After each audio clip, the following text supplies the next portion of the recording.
20 years ago, Holly and I were living in the woods. I'd left my position at the university in 2000 because we wanted to live close to the land and we had some friends with property where we could all learn together. We were young and we were enthusiastic and optimistic, though not so much about society in general as much as confident in ourselves. We believed that we could really help change the world with our bookshelves full of Foxfire anthologies, Back to Basics, the Encyclopedia of Country Living, and essays by folks like Wendell Berry, Wes Jackson, and Aldo Leopold.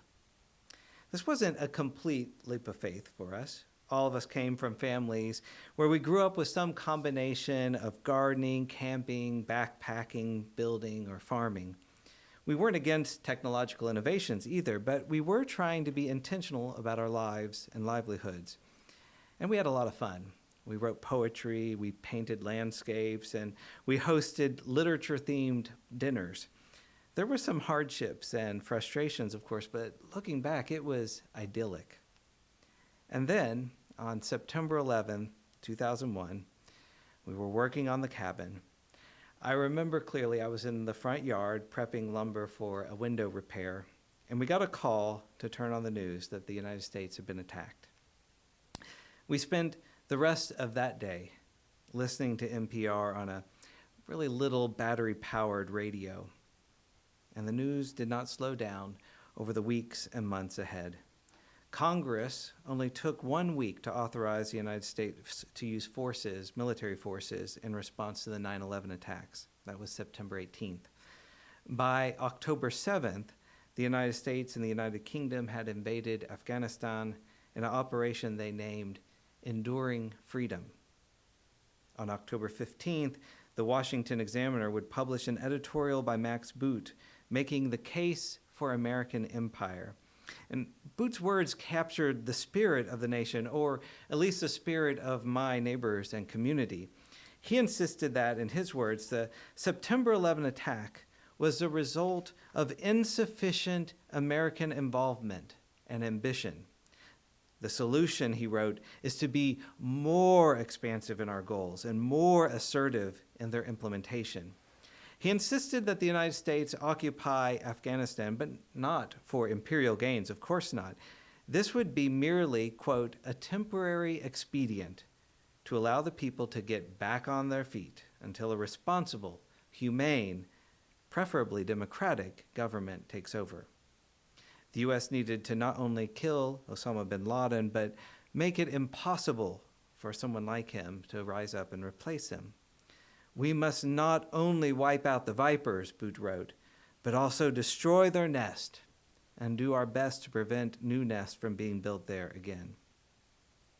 Despite those grandiose words, there was still hesitation culturally as a society. So on November 2nd, Thomas Friedman famously wrote in the New York Times that we should give war a chance.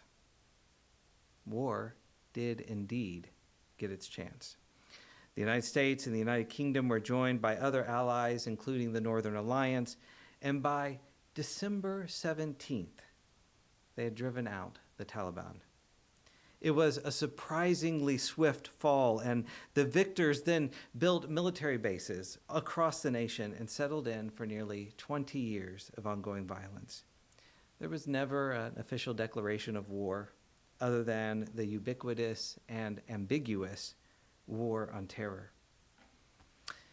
Our child was born in 2002, after all these things happened. And his first bit of social activism in a long line of social activism would be on a sidewalk in London amidst signs protesting the not yet but inevitable invasion of Iraq. We had traveled to the United Kingdom in part to provide support services for Kurdish refugees, the victims of another long history of violence. The invasion of Iraq would begin just 2 months later in March 2003. In terms of peace and justice, there was definitely a feeling that our collective voices were being drowned out. It seemed that anything could be justified by the terrors of 9/11. from the stripping of our civil rights to secret prisons and indefinite detention to torture and death squads to massive corruption and greed and more. You could feel that the world had shifted even further towards coercion, anger, and fear. Violence was the answer to everything, no matter the question. The answer was always the same. Yet all of us committed to peace and justice around the world continued to speak and act up. The wars in Afghanistan and Iraq were a big part of my own personal work, shifting from life in rural Missouri, with an emphasis on family conflict and violence, to life in post-conflict Cambodia, with an emphasis on community development and conflict transformation. Our time in Cambodia, 3 overflowing but brief years, gave us an even more sobering context for the United States war on terror. Even though the Khmer Rouge lost power in 1979, civil war continued. The situation became desperate enough that in 1992 to 93, the United Nations took the unprecedented move to govern Cambodia in an attempt to disarm the warring factions, promote stability and resettlement, and begin the process of rebuilding their shattered infrastructure. One of my colleagues at Peace Bridges, the little local NGO I worked with, told me that in those days, it was cheaper to buy bullets than rice. We were there from 2007 to 2010, but the work we were doing was still rooted in the colonial violence that plagued Cambodia for all those decades. The impacts were everywhere, lurking in laws, hidden in reinterpretations of culture, displayed in the huge industry that had grown up around international aid and NGOs, passed on through intergenerational trauma, and displayed in the museums that continuously, to this day in fact, collect unexploded ordnance and landmines. On my first trip to the southern countryside in Cambodia, I also encountered a stunning visual reminder. I kept noticing these shallow ponds that were used for agriculture in some way all across the countryside. I thought, well, at first this must be some really great, successful, project, agricultural project. This is a great story, but the reality was grimmer. These were the craters left from U.S. bombing of Cambodia during the Vietnam War. I learned an old lesson in a new, visceral way. It is fast to drop a bomb. It is fast to destroy. But life takes time and hard work to heal and grow. My mind has been full of these kinds of memories as we mark the 20th anniversary of the 9/11 attacks, and as we watch the continued and tragic fallout of the U.S. withdrawal from Afghanistan. I understand the outrage, and I share it. I'm heartened by all the people and organizations mobilizing to receive and advocate for refugees or to provide ongoing support within Afghanistan. And I feel the fear for people facing so much uncertainty and violence, whether in a devastated homeland or in an unfamiliar and perhaps not always hospitable new place.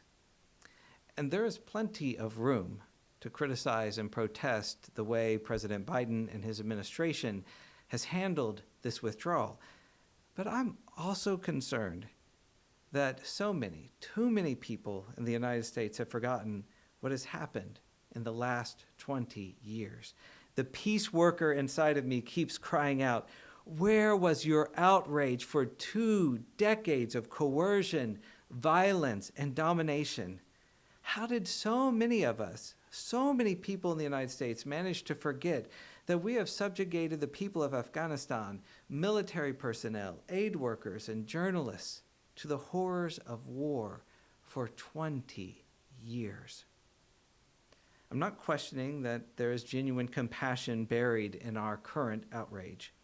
Watching the news of people desperate to escape, making impassioned pleas not just for help but for justice, that should break our hearts. But we should have been listening for 20 years. We could have been exercising compassion for 20 years. We could have been working together to put an end to the violence for 20 years. So why now? My suspicion is that our collective outrage over the withdrawal is connected as much to perceptions of American weakness as it is to compassion for the people of Afghanistan. As a society, we have entertained ourselves with fantasies of American exceptionalism and with delusions that every violence enacted by our nation is virtuous and good, while every other violence enacted by others is suspect and evil. We train our minds to believe that we don't make mistakes, that we are the white hat wearing good guys.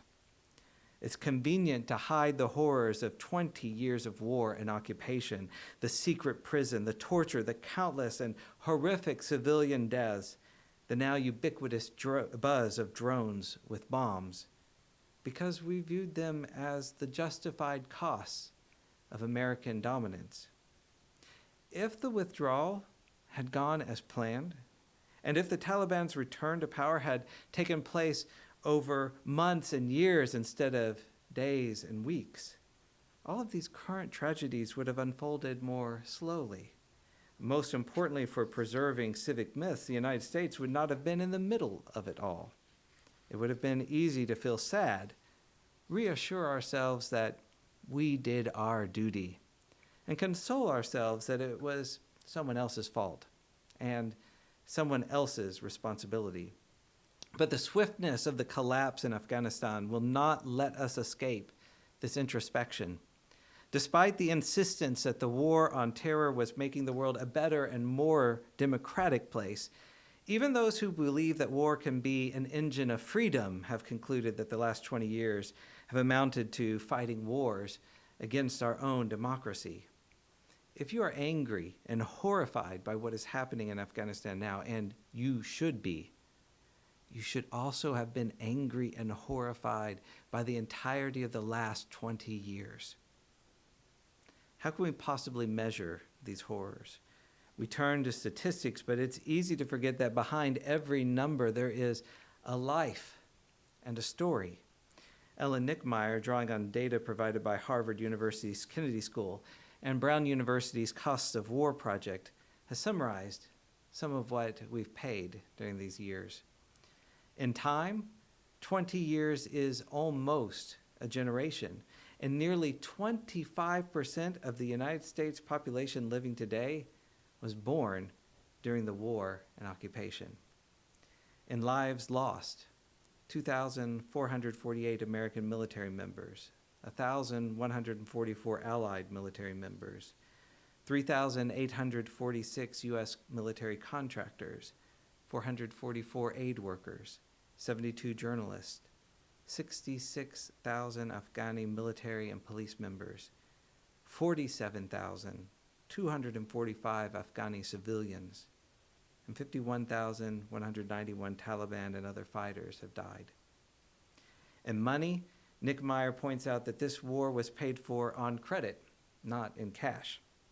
In contrast to the Korean War, which saw President Truman pay for by raising the top tax rates by 92%, or the Vietnam War, when President Johnson raised top tax rates 77%. President George W. Bush cut tax rates for the wealthiest rather than raise them by at least 8%. The result is an estimated $2 trillion in war costs in Afghanistan and Iraq that the United States has debt financed. By 2050, the interest costs are estimated to be up to $6.5 trillion.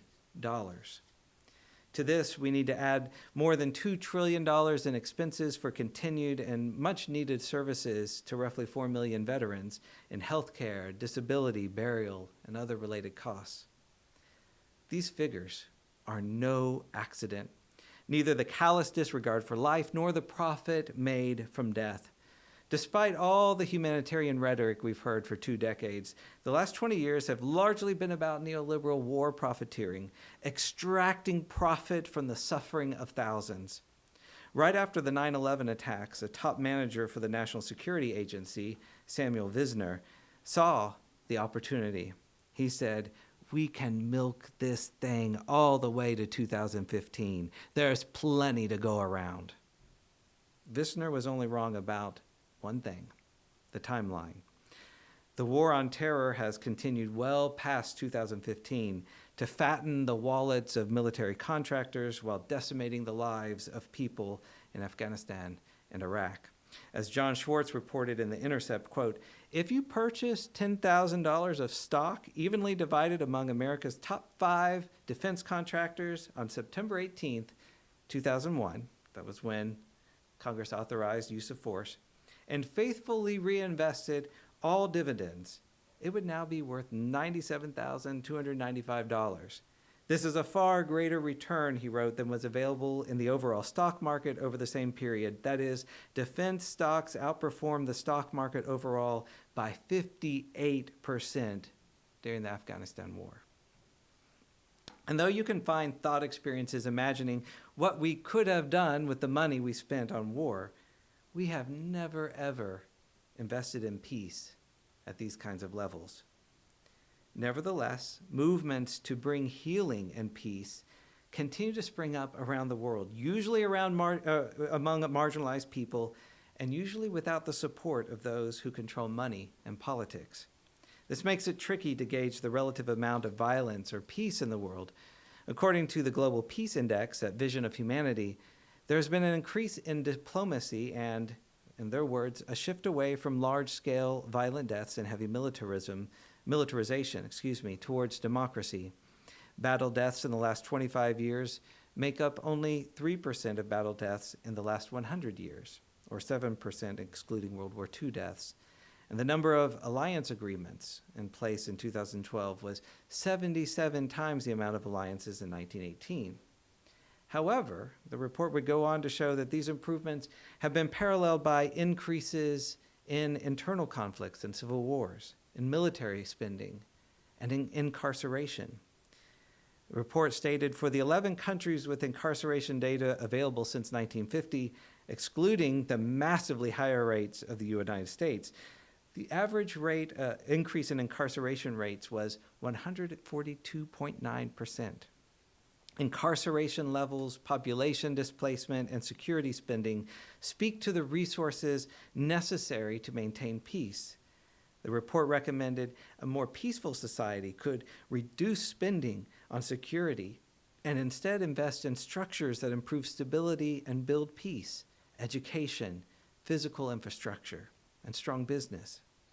This roadmap towards social health reminded me of the ongoing research on altruism and cooperative behavior. Back in 2012, a study argued that humans developed cooperative skills because it was in their mutual interest to work well with others. Indeed, ecological circumstances forced them to cooperate with others to obtain food. In other words, the report said, altruism isn't the reason we cooperate. We must cooperate to survive. And we are altruistic to others because we need them. That is our evolutionary reality. And yet we've been taught for ages that although violence is the last resort, it is also somehow and ultimately the best answer for the problems we face as a society. Commitments to nonviolence, or even to sustaining communities where violence is something to be healed and transformed rather than celebrated, have been criticized and dismissed again and again on the basis of being naive and gullible. We're blamed for creating the possibility for violent men to come to power, seemingly ignoring our whole history of violent men and power. Still, these criticisms are important insights and cautions not to be dismissed, and proponents of transformative justice or of nonviolence, non-hierarchicalism, and regenerative communities need to be open to dialogue, criticism, and change. But in my experience, we've been more than willing to do that. We do that and have changed. What I've not witnessed is a willingness to reconsider the logic of violence or the persistence of Western powers in clinging to the legacy of an imperialism fueled by white supremacy and white saviorism. As I mentioned earlier, destruction is quick work, and I think that's one of its appeals. It offers the delusion and illusion of a fast solution. The rich and powerful among us keep traumatizing and devastating the peoples and ecologies of the world. And it is the nurturing and caring among us that then have to spend decades and centuries attending to the healing. You can drop a bomb in a moment and consider yourself a mighty man. But the power of destruction is ultimately nothing compared to the power of creation and life. You bury us beneath the rubble of 10,000 years of coercion, domination, and death, and we keep rising up like dandelions in cracked pavement. When people are tired of feeling outrage, when their anger dwindles, the people of Afghanistan will still be hard at work trying to fashion a society where they can live and thrive. Decades from now, the work to heal and grow will likely still be ongoing there. If you want to feel hopeful about the future, in spite of all the things that we've remembered today, consider this. Even though violence continues, even though the bombs are detonated and rights are crushed, there will still be people who insist on working for change. There will still be people who, in the face of national and international war machines, still say, peace is possible. There will still be people who, in the face of terrorism, whether in the form of violent extremists or domestic abusers, still say, we can create communities where violence is not needed. War has long time, always maybe, been the answer, but it has been the wrong answer. I remember the observation of Daniel Berrigan, who said, one is called to live nonviolently, even if the change one works for seems impossible. It may or may not be possible to turn the U.S. around through nonviolent revolution. But, he said, one thing favors such an attempt: the total inability of violence to change anything for the better. We need our idealists and dreamers. We need to keep a vision of humanity alive that doesn't rely on coercion or violence. We need the hope and determination to do the hard work that too many people are afraid to do, to face the devastation wrought by inflicting and suffering violence, and to begin the process of healing again and again. We need to insist on creating communities that invest in the beautiful and wonderful things that create rather than destroy life. We need to savor joy. When Afghanistan and all its troubles leave the headlines, and probably sooner than it should, the people there who believe these things will still be doing this work, the hard work, like transforming bomb craters into fish ponds, like teaching children to read, like offering trauma healing workshops in remote villages, like developing family violence programming, like advocating for human rights in the face of tyranny. So please remember the people of Afghanistan who are and will be keeping the possibility of peace alive, even when we've moved on and they are forgotten. Support them and others like them around the world. Join their ranks wherever you are if you want to help make another world not just possible, but something and finally real. Thank you. Thank you for watching our videos. We are entirely dependent on the donations of our listeners and members. We hope that you find this content to be important enough to help us to keep offering these videos to the public at no charge by becoming a regular contributor. Please click on the donate button on our website at www.spfccc.org. Thank you for your support of progressive religious programming.